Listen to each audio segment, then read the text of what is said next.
어느 회사에 입사했는데 옛날에는 야 시킨 대로 해 알겠습니다 하고 3년 지나갔는데 지금은 안 그래. 대화해. 바로 토의를 해요. 회의를 바로 해. 근데 내 바로 윗선임이 지식이 없는 것 같아. 바로 말 안 듣죠.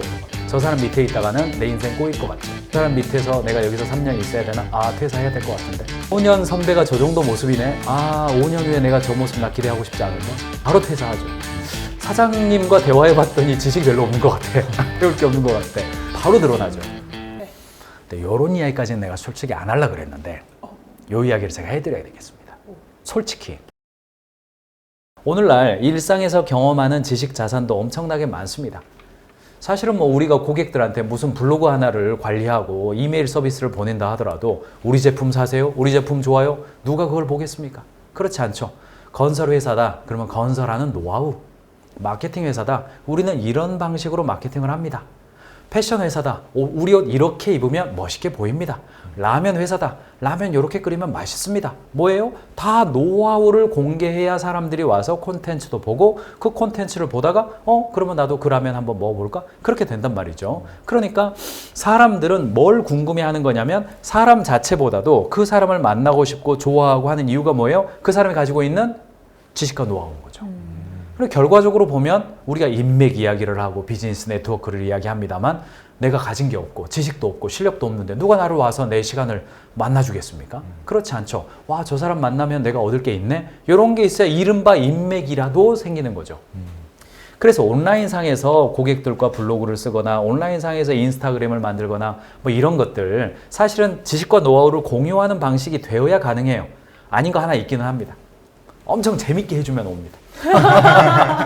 엄청 재밌게 해주면 엄청 재밌게 하실 수 있으면 여러분 재밌게 하시기 바랍니다. 고객들을 엄청 재밌게 해가지고 자꾸 나를 오게끔 하려면 그렇죠. 그럴 수 있습니다. 그거 아니신 분들은 다 저를 따라오세요. 저를 따라오세요. 뭔가 이 사람한테 가면 배울 게 있어. 저 선배한테 가면 내가 뭔가 노하우 받을 게 있어. 나 기획 잘하고 싶은데 저 선배한테 갔더니 기획의 노하우를 얻을 수 있어. 그래야 그 사람한테 가죠. 아니면 뭐 이렇게 하나 더 있네요. 맛있는 거 많이 사주겠지. 그럴 게 아니라면 지식입니다. 지식. 지금은 과거와는 달리 매체가 이른바 민주화가 되어 있죠. 과거에는 내 지식과 노하우를 공유하기 위해서는 신문사 저기 세종로 앞에 가가지고 새벽에 서 있든지 기자들 만나려면 거기 서 있든지 아니면 여의도 앞에 가가지고 CD 들고 PD 만나려고 저 이런 거 콘텐츠 있는데 한번 써주세요. 길거리에서 막 PD 앞에서 막 이렇게 하는 사람들 많았어요. 그거 옛날 이야기인데 내가 지식과 노하우를 가지고 있다 하더라도 그것을 공유할 방법이 없었어요.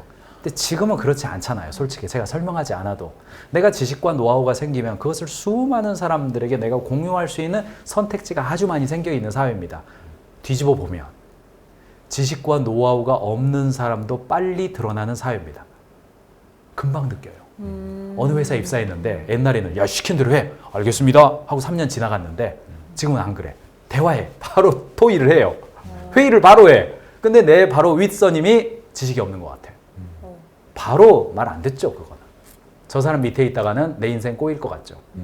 저 사람 밑에서 내가 여기서 3년 있어야 되나? 아 퇴사해야 될 것 같은데 5년 선배가 저 정도 모습이네. 5년 후에 내가 저 모습 나 기대하고 싶지 않은데 바로 퇴사하죠.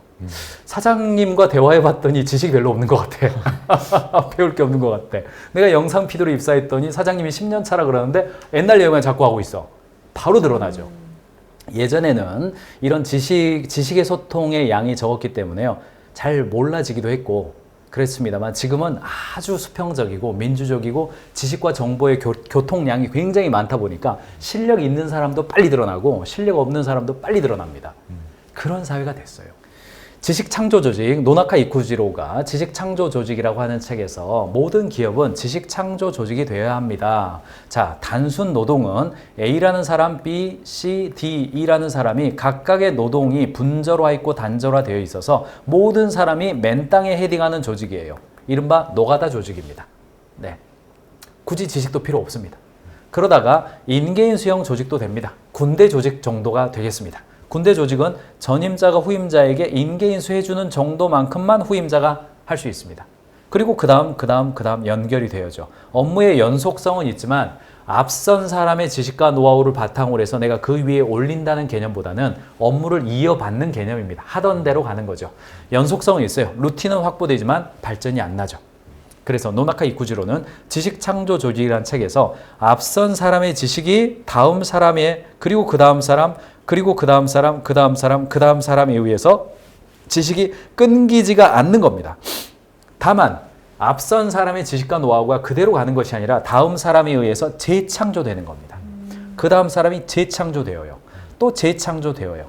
그래서 영상을 하나 만든다 하더라도 3년 전에 PD가 만든 작품과 지금 PD가 만든 작품을 보면 똑같은 노력을 들였지만 훨씬 더 집중력도 좋고 에너지도 더 높고 이해하기도 쉬워지는 것이죠. 그래서 기업은 현장에서 일하고 있는 사람들이 지식을 발견하고 그 지식을 저장하고 축적해서 그리고 공유한 다음에 효율적으로 업무 수행하는 이 사이클이 돌아가야 지식이에요.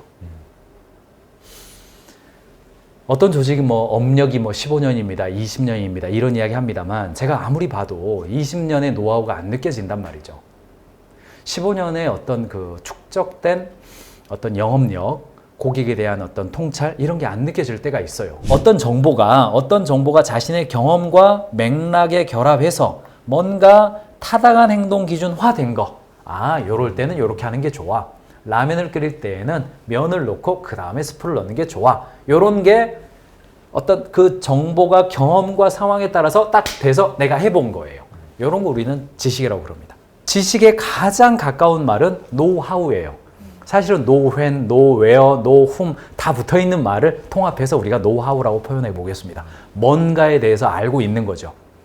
자, 저와 여러분들은 실용적인 지식이 완벽한 조사와 분석, 책을 만들어야만 어떤 지식이다 이렇게 생각하시면 안 되고 다양한 경험과 시도 속에서 노래하는 법, 하품하듯이 깜빡하면서 들어가라. 이렇게 운전을 하든 노래를 하든 그런 방향성으로 누군가를 가르칠 수 있는 상태가 되어 있는 것, 그걸 우리는 지식인이라고 부르는 겁니다.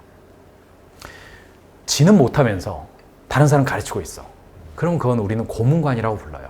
말만 무성한 사람. 고문관이라고 부릅니다. 그냥 옆에서 훈수는 엄청 두는데 해보라면 못해. 그런 사람 우리가 말 안 듣습니다. 너는 해봤니? 그렇게 돼요. 솔직히 그런 사람 말이라도 들어서 배우고 성장하는 사람이 되면 좋겠습니다. 저도 누군가가 이런저런 소리를 하면 저 사람은 해봤나? 이런 생각이 마음속으로는 들지만 그래도 그 말 자체가 옳거나 좋으면 제가 그것을 교훈으로 삼으려고 노력은 합니다. 그런데 일반적으로는 어때요? 자기도 못하면서 자꾸 이야기하면 너나 잘하지. 속으로 그렇게 생각한단 말이죠. 너는 해봤니? 그렇게 한단 말이죠. 왜 네가 안 해본 걸 나를 통해서 실험하려고 그래? 그래서 지식인이다 라고 부르려면 첫 번째는 어떤 정보를 그 사람이 직접 자기 상황에 적용해서 해보았어요. 해보았을 뿐 아니라 그것을 전달할 수 있게까지 되었어요. 그런 걸 우리는 지식인이라고 부르고 회사 내에서는 그런 사람이 늘어나야 되잖아요. 반대로 자기는 할 줄 아는데 다른 사람한테 전수가 안 돼.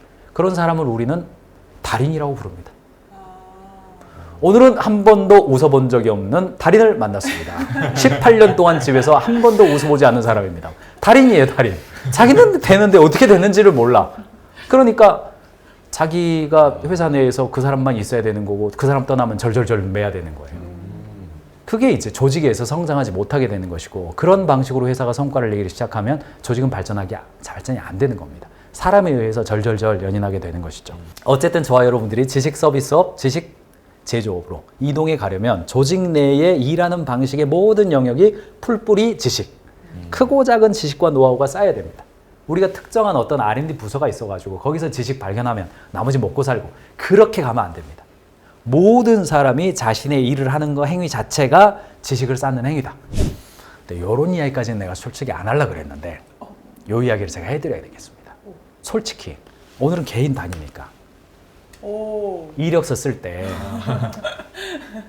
요런 이야기는 안 하려고 그랬는데 요런 이야기까지는 안 하려고 그랬는데 이야기는 안 해야 맞는 건데 그래도 재미있으라고 제가 한 겁니다. 솔직히 이력서 쓸 때 제발 좀 어디 가서 뭐 했다 어디 가서 뭐 했다 요런 거 너무 진부하지 않습니까? 어디 가서 뭐 했다라고 하는 게 어떤 의미를 줍니까? 누군가가 어디 가가지고 패션 매장에서 10년 동안 샵 마스터 했다. 그게 무슨 의미예요? 어디에서 뭐 개발을 뭐 했다. 마케팅 뭐 했다. 저 그거 하나도 안 믿습니다. 하나도 안 믿어요. 오히려 고집만 들어가지고 이상한 일하는 방식만 가지고 와가지고 우리 조직을 더 힘들게 하는 경우도 많습니다. 많이 경험했어요. 다양한 조직에서. 최근에는 아예 이렇게 온라인 템플릿이라든가 이런 것들이 생겨가지고 보유 기술이라는 단어를 쓰게 만들더라고요. 오죽했으면 이런 말이 나오겠어요. 너 어디서 뭐 했고 그 말 하지 말고 너 보유한 기술 좀 말해봐. 말 못해. 우리는 언어가 약하잖아요. 말 못해. 그러니까 아예 이렇게 했어요. 서비스 기획, 커머스 사이트 런칭, 템플릿 기획, 상업 차내 창업 대회, 데이터 분석, 사물 인터넷 데이터 전처리, 마케팅, 이메일 마케팅 해봤네. 데이터 기반 드리븐도 해봤네. 협업 툴, 사내 OTT 서비스 준비해봤네. 사내 창업도 해봤네. 이런 식으로 아예 객관식으로 만들어주는 서비스까지 등장했어요. 오죽하면 자기 지식을 증명 못하니까 요렇게라도 별표 표시라도 좀 해라. 대략 이런 지식이 있으니까 그 업종에는 이런 서비스가 등장할 정도예요. 그런데 어떤 사람은 나는 이런 사람인데 이런 일을 했는데 저는 이런 도구를 다뤄요 라고 말하는 사람이 있습니다. 조금 더 지식에 가깝죠. 이런 도구를 다룰 수 있는 사람이라는 지식을 말해 주었으니까. 그런데 이것도 아쉽죠. 그래서 진짜 경력 잘 하는 사람들, 이력서 잘 준비하는 사람들은 뭐예요? 내가 올해 1년 동안 회사가 주어진 일, 회사가 시킨 일 내가 한다. 그게 아니라 어떻게 생각해요? 나는 나의 경력 기술서를 작성 중이다. 그 말이 무슨 말이에요? 경력이라는 단어가 이력서라는 말과 경력 기술서라는 말 뭐가 달라요? 이 사이에 있는 단어는 딱 하나예요. 뭐다? 지식입니다. 지식. 이력서 작성하는 건 뭐냐? 이력이죠. 이력. 역사에 대한 서술이라는 뜻이에요. 어디서 뭐 있고 어디서 뭐 있고 어디서 뭐 있고. 물론 제가 좁은 의미로 지금 설명하고 있는 건 맞는데 이력서라는 개념과 경력 기술서라는 개념의 핵심 차이는 뭐냐? 그 안에 지식이 담겨져 있는 거예요. 내가 거기서 3년 일하면서 이런 지식을 쌓았다. 나 이런 거 할 수 있는 사람이다. 나에게는 이러이러한 노하우가 있다. 그러니까 최저시급 주지 말고 5천 주고 6천 주고 7천 달라 말할 수 있는 거죠. 왜 내가 당신한테 5천, 6천, 7천 줘야 됩니까? 아이고 나는 이런 지식이 있으니까 회사에 입사하면 당신이 생각하는 생산성, 혁신 내가 해줄 수 있습니다. 그래야 이게 대화가 되죠.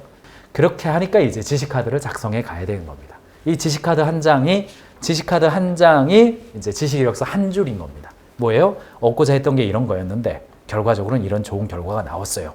그런데 그 사이에서 이러이러한 노하우를 써봤더니 좋은 결과가 나온 거예요. 너무너무나 양식이 쉽죠. 그래서 제목에다가는 발견한 노하우와 지식을 좀 넣으시고 비포어에는 내가 지식을 적용하기 전에 상태를 이야기하시면 되고 애프터에는 그 결과 어떤 일이 있었는지. 비포어와 애프터가 반드시 있습니다. 이거는 포기할 수가 없어요. 아무리 단순화시켜도 포기할 수가 없습니다. 왜요? 서칭해서 가져오지 말아라. 챗 GPT 긁어와가지고 뭐 영업하는 노하우, 생산 품질 관리하는 노하우, 그거는 지식이 아니다. 그거는 정보일 뿐이다. 뭐다? 비포가 어땠고 애프터가 어땠는지 네가 우리 작업 현장에서 우리 회사의 맥락과 환경 속에서 성과를 낸 것만 우리는 인정하겠다. 그러므로 비포와 애프터가 존재하는 겁니다. 이게 2022년도에 한 건지 2012년도에 한 건지 날짜가 언제였냐. 옛날 지식은 우리 인정 안 한다. 최근 1년 이내 것만 인정한다. 충분히 가능하죠. 그리고 이제 아래에 있는 것에 나누고 싶은 지식입니다. 발굴한, 공유하고자 하는 지식이나 노하우를 이야기를 해주는 겁니다.